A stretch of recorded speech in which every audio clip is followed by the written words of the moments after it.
true story. So a couple years back, I can speak on this now because it's public record. So there's a very, very famous comedian that I was personal friends with for many years. I met him back in Kansas City, like in the early 2000s. And actually I met him because a mutual friend of ours, he was at a comedy show. So back then I was doing my Court Dog Kansas City Chief thing. So my homeboy gave dude the CD at one of his shows. And so I was there at the show probably like 20 deep. The comedian, you know, he was like, man, I need you to sign my CD because you look like you the nigga around here, right? I was like, cool. So we actually kicked it that weekend. We played basketball. I told him how I aspired to transition into movies and different things like that. He was like, well, cool, when you come to LA, man, you know, let's keep in contact. I'll help you segue into that.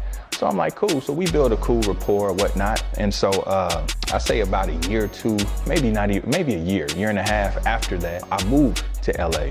And ironically, I moved around the corner from him in Brentwood, which is an affluent area in Los Angeles. And he actually lived a couple houses down from where OJ hacked up, you know, the white girl. I would ride by and we'd see tourists taking pictures by the gate and all kind of shit. You know, it was crazy, but I lived around the corner from there. You know, we were close at that time. I mean, his kids would call me Uncle Court Dog. I would kind of go to different shows with him here in LA. And he was in a very, very successful movie at that time. And he was on the incline. He was transitioning up in his career. We lost contact kind of, sort of, because he was going through different things. I would be around him at times and his moves would shift. Like he was hot and cold. Like 1 second he would act like he was the best friend in the world. The next second he acted like he don't know you. So I remember a few times calling him on it. You know, what's going on with you?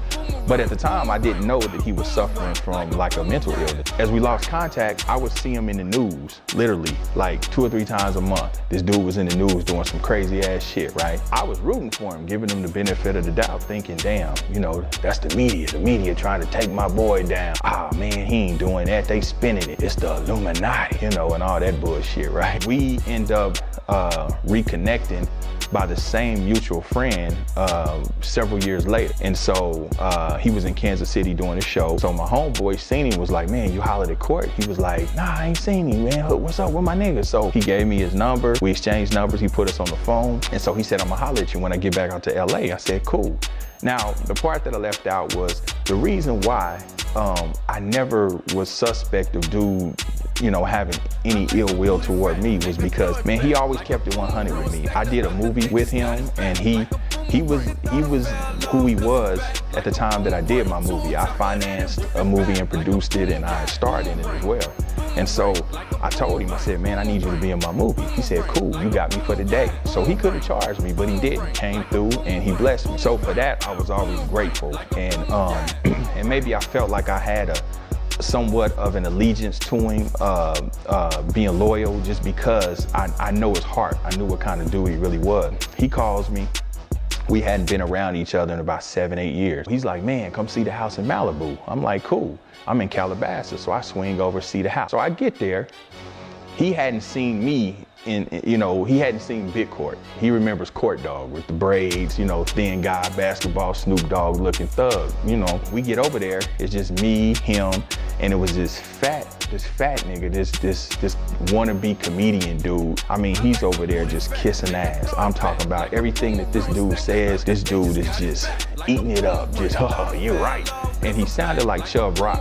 Anybody don't know who Chubb Rock is, look him up. You know, the big dude from back in the 80s used to, I think he had the song Treat Her Like a Lady, and he had that talk like that, I'm Chubb Rock, you know, this dude sounded just like that, right? And so I'm talking about big orca fat. I mean, dude had like the big shit on the back of his head, right? You know, the one that when you look at it, it make you hungry for like a Big Mac or something, you know what I mean? So I just was like, okay, this is that Hollywood shit. That's what this is, okay. So I'm trying to reconnect with my folks, you know, and I could tell he's a little, I don't know the word. I don't know if he was high. I don't think he was, but it was different, you know? So he would start flying into these tangents about, you know, Kevin Hart, Nick Cannon, and all this old shit. So I'm like, okay, he in his world, maybe he beefing with him. But from where I'm standing, I'm kind of like, well, at this given time, I mean, you the man right now. So anyway, I told this dude, I said, man, I got a sweet tooth. So he keeps a harem of chicks, right? That's just how he rolls. He has these chicks fix me like like some baked cookies, like from scratch. I just wanted like, I don't know, just something sweet, maybe a cookie, a Chips Ahoy or something just at that time. And he made them,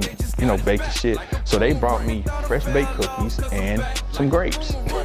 I can't make this up, right? So anyway, he's one of them kind of cats that when he say shit, you don't know if he's trying to get his shit off or if he's trying to be funny, because you know he's a comedian. And that shit just takes a lot of brain power, and it gets tiresome to a real nigga, because you don't be knowing if you need to slap a nigga or laugh with him, you know what I mean? So, and I began to feel kind of like, you know what? I done outgrew this shit. When I came in the house, he had like this gold Desert Eagle, right? Because me and him both gun dudes.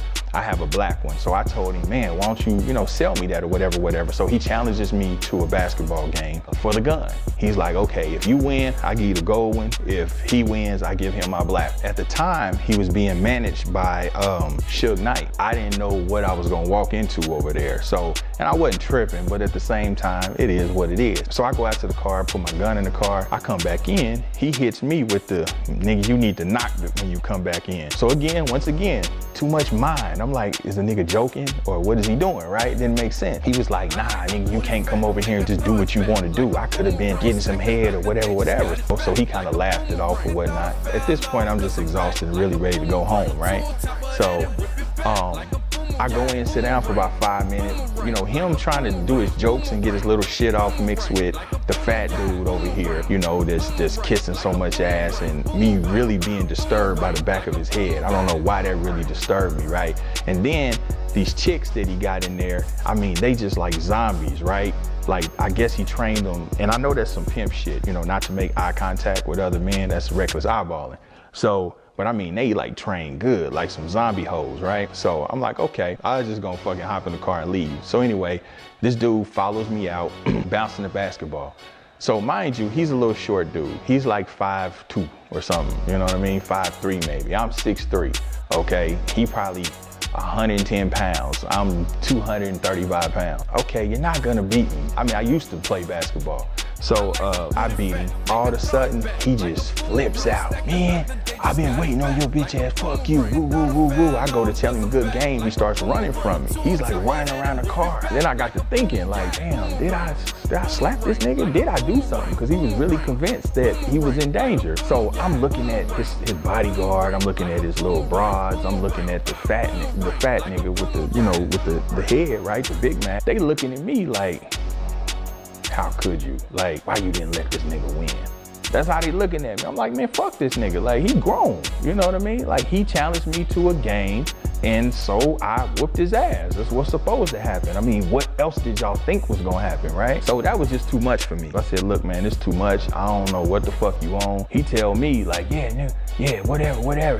He talking big shit, right? I hop in the car, I leave. I'm going up the dark little road. I see a Bentley, parked off. So I'm thinking it's about to go down because, I had noticed during the game, he had went and told the little chick something. And so they ran in the house and they, basically like he's calling reinforcements. And I kind of teased him for a bit, like, man, you calling back up, woo, woo, woo. So I go past the Bentley, nothing happened. I'm driving up the street. About 3 or 4 minutes later, I see in the rear view, car just coming behind me, cutting ass. I mean, I was doing probably about 30 miles an hour. This car was doing probably 60, 70. So I'm thinking it's the Bentley. I'm thinking it's finna go down. I roll my windows down, put the whoop-de-wop how it needs to be. I level it up.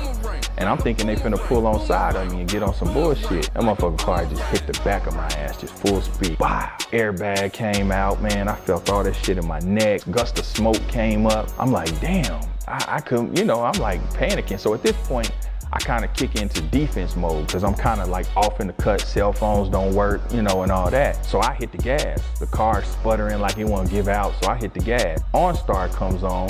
Like, yeah, sir, you were in my ears are ringing, you know what I'm saying? So the OnStar, I didn't even know I had OnStar. That shit scared the hell out of me, right? Because for a second, I thought maybe I died and maybe went to heaven and maybe there was an angel talking to me, like for real. Sir, are you okay? We just got notice that you're in a high impact crash. And then finally I start thinking like, no, I'm good. Another car comes up, 2 guys in it. So, let's just say, I had to back them up, and let them know what time it was. And they got the message, because they went on ahead and they almost wrecked, you know what I'm saying?